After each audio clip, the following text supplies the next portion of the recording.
bila memikirkan keadaan kita lah. Satunya bila tak ada kerja, kan? Bila tak ada kerja, tak ada pendapatan.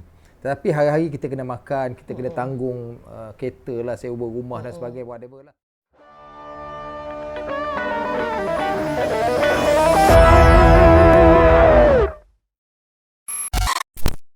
Yelah, Kak cakap dah 4 bulan tak ada kerja, tak ada peluang ataupun tawaran berlakon kan. Jadi untuk survive ni apa Kak buat? Kebetulan ada seorang kawan ni, kawan lama lah. Sebenarnya produk tu memang saya makan pun, tapi saya tak buat seriously lah. Tapi ada seorang kawan ni, kawan lama sejak daripada zaman muda-muda lagi, dan dia sekarang pun dah kaya jual produk air sarang burung tu. Jadi dia minta kita buatlah, dia kata benda ni boleh jual, senang jual, produk tu bagus. Jadi kita buatlah tu, dan kita buat live kat TikTok, kat FB. Adalah orang beli, dapat sambutan juga. Maknanya di situ adalah sedikit sumber pendapatan sementara nak dapat kerja. Okey Kak, dah menang anugerah, dah berada dalam industri 40 tahun lebih, dan yalah, bila kesukaran di peringkat umur macam, yalah saya pun dah berumur, Kak pun dah berumur 60 tahun, terpaksa bekerja lagi untuk mencari sesuap nasi kan. Dengan kesukaran lah pada hari ini, Akak rasa apa perasaan Akak sekarang ni? Yalah, dah menang anugerah pun tak dapat kerja, tak dapat berlakon, tak ada tawaran. Dengan yalah, tak ada sumber pendapatan yang nak menampung diri sendiri dan keluarga. Macam mana perasaan Akak sekarang ni? Nak kata rasa terlalu down tu taklah, sebab kita kan memang kita tak boleh berharap pada manusia. Kita minta tolong pada Allah. Jadi dari situ Allah tu bagi kita kekuatan kan untuk berdepan dengan masalah-masalah macam ni. Jadi kita banyak balik pada dia lah. Berbalik pada dia dan minta doa pada dia supaya bagi kita tenang walaupun tak ada job 4 bulan. Tapi alhamdulillah masih ada benda yang untuk dimakan. Cuma orang kata keperluan yang lain tu, nak mewah tu taklah. InsyaAllah. Orang selalu tengok kehidupan pelakon lah terutamanya, dia kata diorang ni kaya, mewah, banyak duit kan, pendapatan diorang tinggi. So apa? Itulah. Apa nak cerita Kak? Datuk, kalau kita cakap kita susah, orang takkan percaya. Takkanlah artis kan sekali berlakon dapat banyak duit. Memang kita sekali dapat bayaran banyak, tapi kita berlakon sekali, kita tak berlakon tu berapa lama. Yang kita dapat sekali banyak tu untuk menampung berapa bulan. Lepas tu sebelum tu yang kita tak ada syuting tu, katalah saya tak ada syuting 4 bulan. 4 bulan tak ada syuting. Lepas tu saya dapat syuting. Dah tentu-tentu duit tu akan guna untuk bayar apa tunggakan yang 4 bulan yang lepas. Kereta lah, rumah lah, benda-benda lain lagi, insurans ke apa ke, benda-benda macam tu. Kan? Jadi tetap juga tak ada duit in the end. Kadang orang kata itu yang saya kata tu, masuk angin keluar asap. Kan? Betul Datuk. So perumpamaan kita tu masuk angin keluar asap. Bermakna kita cari dapat, kalau ada rezeki kita cover balik lubang-lubang yang lopong dulu, dan kemudian yang memikir ke depan. Dan peluang pekerjaan tu bukannya sentiasa ada, betul tak? Betul. Kadang-kadang setahun itu hanya 3 bulan saja kita kerja. Ya, betul.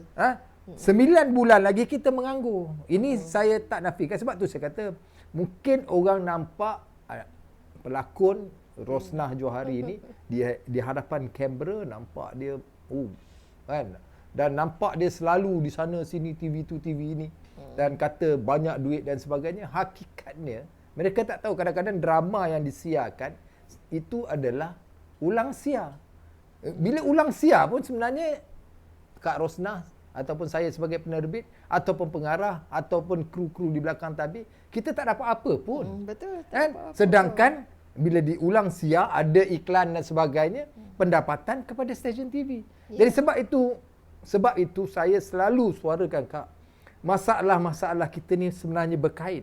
Sebab tu apa jua isu industri ni saya highlight kerana sebagai pemimpin yang menerajui Persatuan Penerbit Televisyen Malaysia, sebagai syarikat penerbitan kami bertanggungjawab kepada pekerja-pekerja bawahan.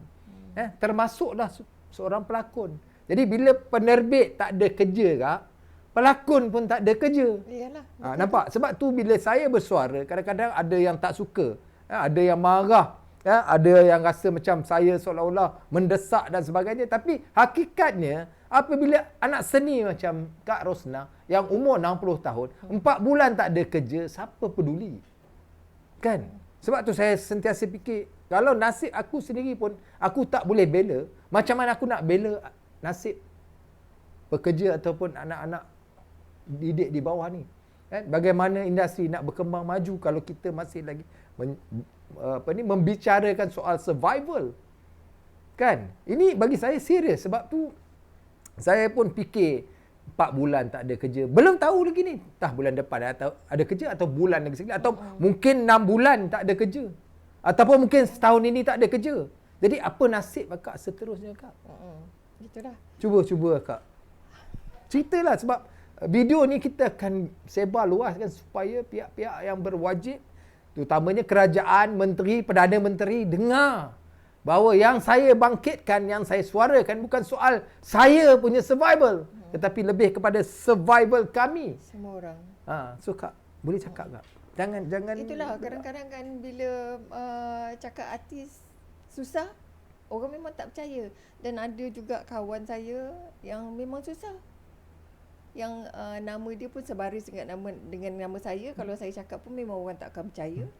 Anak-anak kat rumah pun setakat makan biskut kering macam tu. Kita pun rasa betul ke? Kata, nak kata kita ni senang taklah. Tapi kalau setakat nak bagi beras ke telur ke, kita boleh lah kan kongsi-kongsi rezeki macam tu. Kadang-kadang rasa macam ya Allah sedihnya tengok keadaan macam ni. Saya kan Datuk, saya ni bukan jenis orang yang hurang-hurang sana. Datuk pun kenal saya macam mana kan. Kadang-kadang saya tak ada job pun saya nak call PM nak tanya, akak ni dah 4 bulan tak ada job. Tak ada ke nak panggil akak? Saya segan tau Datuk. Saya faham. Tapi saya korbankan perasaan tu. Saya kata sampai saya rasa saya kena call PM ke producer ke, call bagi tahu saya ni dah 4 bulan dah tak kerja. Bukan kata kita nak bergantung pada manusia, memang kita bergantung pada Allah. Tapi itu antara usaha saya. Dan saya dah call beberapa PM yang saya nampak sentiasa post ada job back to back. Sentiasa ada. Alhamdulillah dapat job baru, alhamdulillah. Saya komen kat dia, alhamdulillah. Semoga adalah Allah titipkan rezeki buat kami-kami yang lama tak syuting ni. Saya cakap macam tu tau Datuk. Lepas tu dia kata insyaAllah Kak Rosnah, kalau ada nanti saya telefon. Saya sampai producer pun saya call Datuk. Saya beritahu. Saya kata saya tak payahlah sebut siapa nama producer. Dia kata ya nanti dia bagi tahu dengan PM dia. PM dia pun saya call. Ada beberapa orang lah yang saya call, yang production yang saya biasa bekerja pun saya call. Tapi saya percaya mungkin Allah belum lagi nak bagi rezeki untuk saya. Itu yang saya percaya. Tapi itu antara usaha saya lah. Takkan saya nak duduk diam je kan. Tapi bayangkan keadaan yang bagi saya lah, keadaan kali ni agak menyedihkan lah. Sebab luahan tentang masalah tak ada kerja ni bukan sikit orang. Ramai yang terlibat, yang terkesan. Sebab tu saya katakan kepada kerajaan, kepada yang berhormat menteri, saya nak benda ni diselesaikan segera kerana kami perlu hidangkan makanan setiap hari. Dan kami tak ada gaji setiap bulan. Ini hakikat. Dan bila saya bersuara tu, tolonglah ambil kira kerana hari ni kita dengar sendiri. Dan saya takkan nak bawa semua orang nak bercakap benda yang sama. Cukuplah. Jangan fikir saya cakap kerana diri saya. Bukan. Saya cakap kerana tengok Kak Rosnah mengakui bahawa keadaan itu agak sukar kali ni. Kan 4 bulan dah berlalu. Belum tahu ke depan apa kesudahannya. Kan umur semakin meningkat. Dan kalau tanya saya lah, Tak sepatut jadi macam ni. Sebab tu saya kata kita perlu perbaiki ekosistem. Sebab tu saya kata selalu kepada kerajaan, kita kena duduk, bincang, mencari jalan penyelesaian yang terbaik. Kerana kita sebelum ni berhadapan dalam keadaan yang sama bertahun-tahun. Tapi kali ni kita ada kerajaan baru. Kita mengharapkan sesuatu yang boleh kita sama-sama lakukan untuk anak-anak seni ni. Sebab tu sangat penting mendengar isi hati kami. Saya panggil Kak Rosnah ni sebenarnya saya nak Kak bercakap. Kerana ada mungkin mereka tidak memahami situasi sebenarnya. Kan mungkin mereka beranggapan, artis ni banyak duit, diorang okey, tak ada masalah. Tapi sebenarnya hakikatnya sampai ni nak hampir bulan 9, Kak. Ramai artis, ramai kru tak ada kerja, Kak. Ini hakikat. Dan banyak syarikat tak ada kerja. Jadi kalau akak telefon PM pun, PM yang ada kerja memang tak ramai. Kalau kita tengok di stesen TV swasta, ada beberapa syarikat saja yang dapat. Bermakna berapa orang je yang dia boleh kerja. Contohnya sebagai pelakon-pelakon lama, stesen TV ada pilihan mereka. Ataupun mungkin tak sesuai watak untuk kakak dan sebagainya. Kan mungkin juga ingat kakak ada job lain, mungkin sebab dia tak tahu. Tapi hakikatnya hari ni kita dah dengar sendiri kan apa yang berlaku. Sebenarnya macam saya katalah, bila saya suarakan benda ni sejak bulan 5 kan, sejak bulan 5 saya push, saya dah menjangkakan proses itu akan ambil masa lama.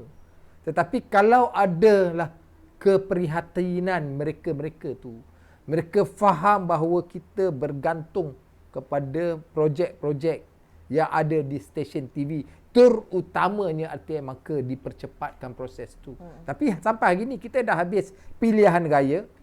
Sampai hari ni, walaupun beberapa hari selepas pilihan raya, kita tak dengar lagi, Kak. Kita tak nampak ada satu, orang kata, signal ataupun isyarat bahawa akan ada keputusan-keputusan dalam masa terdekat. Akak bayang, kalaupun minggu ni diputuskan siapa syarikat mana yang dapat, akak rasa bila akak dapat kerja? Lambat lagi sebab proses itu ambil masa yang lama. Lepas tu nak tengok pula cerita apa, sesuai tak watak, ada ke tak. Dan itu ambil proses lama lagi, mau 2-3 bulan. Jadi kalau 4 bulan dah tak ada kerja, tambah lagi 3 bulan, dah jadi 7 bulan. Menjelang akhir tahun ini, maknanya 1 tahun tak ada kerja. Kalau ada yang tak dapat kerja daripada Januari sampai Disember, Kak bayang. So sebenarnya ramai yang menyuarakan, dan saya nampak di Facebook, Presiden Profima, Cik Khalil kita pun dah mula menyuarakan kerana kru-kru dah mula bertanya beliau, dah mula mengeluh kerana tak ada kerja. Sama, maknanya kalau penerbit tak ada kerja, pengarah tak ada kerja, pelakon tak ada kerja, kru pun tak ada kerja. Jadi siapa yang peduli? Sebab tu saya kata, saya nak juga Kak datang, saya suruh diorang panggil supaya Kak boleh cakap. Kerana kita nak sampaikan mesej kepada kerajaan, tolong buat sesuatu kerana kami pun nak makan. Bukan nak kaya, Kak. Kita nak survive, nak ada makanan untuk keluarga kita. That's all. Keberlangsungan hidup. Untuk keberlangsungan hidup, itu saja kan. Jadi harapan kakak lah. Harapan kakak dalam keadaan jelah, apa expectation ataupun pengharapan kakak kepada Yang Amat Berhormat Perdana Menteri Datuk Seri Anwar Ibrahim, dengan kerajaan perpaduan hari ini, yang akak mahulah kerajaan ini buat sesuatu lah. Untuk akak, untuk industri dan juga mungkin juga generasi akan datang yang terlibat dalam industri, yang kononnya gah, yang kononnya meriah dengan warna-warni memperlihatkan glamorous, tapi hakikat sebenarnya Allah je yang tahu. Hari ini kita dengar apa, Kak. So apa harapan Kak? Saya mewakililah semua penggiat-penggiat seni, berharap sangatlah kerajaan madani kita ni ambil pedulilah pasal kehidupan artis-artis kita ni, kan. Tambah artis-artis yang dah semakin berumur, yang masih juga berlakon. Dan kita pun nampak kan ada artis-artis yang memang dah tak larat, dah ada sakit terlantar waktu tu. Siapa yang pedulikan mereka?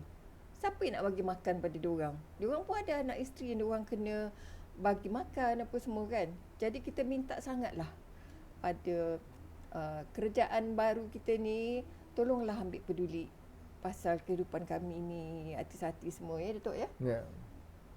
Okey, jujurnya lah, kita sebenarnya bukan nak orang kata nak marah kerajaan ataupun nak bangkang ataupun nak menidakkan apa jua yang kerajaan dah buat.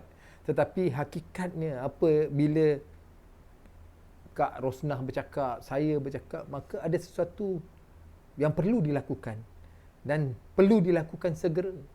Kerana macam saya katalah, kita kena sediakan makanan setiap hari. Kita perlu makan setiap hari. Kan? Kami bukan minta untuk duit nak makan. Bukan Kak. Kita bukan minta sedekah atau sumbangan apa. Bukan. Ya. Kita hanya nak minta kerja. Betul. Kan? Kami nak kerja supaya kami boleh dapat duit daripada hasil titik peluh kita kan. Ya. Supaya kita boleh tanggung keluarga kita. Ini hakikat yang berlaku dalam industri. Dan sebab tu saya kata, kita kena bersatu, kita kena menyuarakan isu ni. Mungkin suara saya seorang tak cukup, tak sampai, tak ada yang nak dengar. Mungkin ada bantuan kakak, bantuan rakan-rakan lain dalam industri yang menyuarakan isu ini, mempercepatkan proses supaya kita ada kerja dan kembali berlakon. Itu saja. Atau kembali ke lokasi kan. Kita dah rindu Kak. Kan? Memang betul kakak cakap tadi, bila dah lama tak berlakon rasa macam alamak, bila tengok orang ada job kita tak ada job. Bukan saja kita fikir kita punya survival tak ada duit, tapi kita punya bila masuk set tu lain Kak kan. Kita rasa sangat seronok, kita dalam satu family, kita makan sama-sama, kita solat sama-sama. Kan kita rasa satu kehidupan yang memberikan kita punya minda dan juga fizikal kita sihat Kak. Saya faham. Kalau duduk rumah, duduk dengan memikir masalah, nanti kita akan jadi sakit jiwa kan. Dan sihat je sakit. Dia jadi sehat tapi sebenarnya ada sakit kan. Jadi ini masalah. So kerajaan kena tengok isu-isu ini, kerana akhirnya besok ini juga adalah pengundi-pengundi yang akan menyokong kerajaan. Mereka ni ada pengaruh kerana mereka ada peminat-peminat. Tolong bantu kami semua supaya kita boleh mendukung aspirasi kerajaan Madani supaya terus bersama-sama kerajaan untuk satu penggal ini insya-Allah. Okey, so itu saja Kak. Ada lagi kata-kata akhir untuk sampai kepada penonton sebelum kita mengakhiri slot malam ni? Saya ni pun kan Datuk. Ya. Sementara saya sihat ni kan Datuk. Saya pun tak tahulah. Kalau satu hari esok saya sakit, apa jadi pada saya Datuk? Siapa yang ambil peduli pasal saya Datuk? Mungkin anak-anak saya adalah. Tapi kerja saya macam mana? Datuk? Itu sebenarnya itu yang saya sebenarnya sentiasa memikirkan, sebab saya rasa apa yang kakak rasa. Sebab tu di antara perjuangan saya dalam industri ni adalah untuk kita wujudkan satu ekosistem yang baik, yang kondusif untuk kita semua anak-anak seni ni bukan dapat sumbangan, tetapi ada satu ekosistem yang mana kita duduk dalam tu, kita boleh orang kata mengakhiri hidup kita dengan keadaan yang lebih baik. Bukanlah di penghujung usia kita Kak, bila kita tak mampu lagi bekerja, kita tidak ada sumber pendapatan, kita jadi peminta sedekah, memohon simpati untuk bantuan itu dan ini. Ini sebenarnya yang saya perjuangkan, sebab saya tahu satu hari saya juga akan tua, saya juga akan sakit, saya juga akan melalui proses untuk kembali ke dunia yang satu lagi. Tapi minta kita sihat lah. Sebab tu saya kata kadang-kadang bila tak ada job ni, dia akan membuat kita sakit. Betul. Walaupun fizikal kita sihat, tapi mental kita sakit. Betul. Dan kemudiannya melarat-larat, kemudiannya jadi sakit yang jangan sampai kita tak boleh lagi keluar untuk berlakon mencari makan. Jadi saya harap saya dapat berjumpa dengan Yang Amat Berhormat Perdana Menteri untuk bawa satu orang kata cadangan kepada satu penambahbaikan untuk industri yang lebih kondusif insya-Allah. Okey, so kita akhiri podcast Masuk Angin Kulasat. Terima kasih Kak kerana sudi bersama saya malam ni untuk kita membicarakan atau mungkin kita berkongsi rasa tentang industri yang kita sayangi. Okey, bye-bye.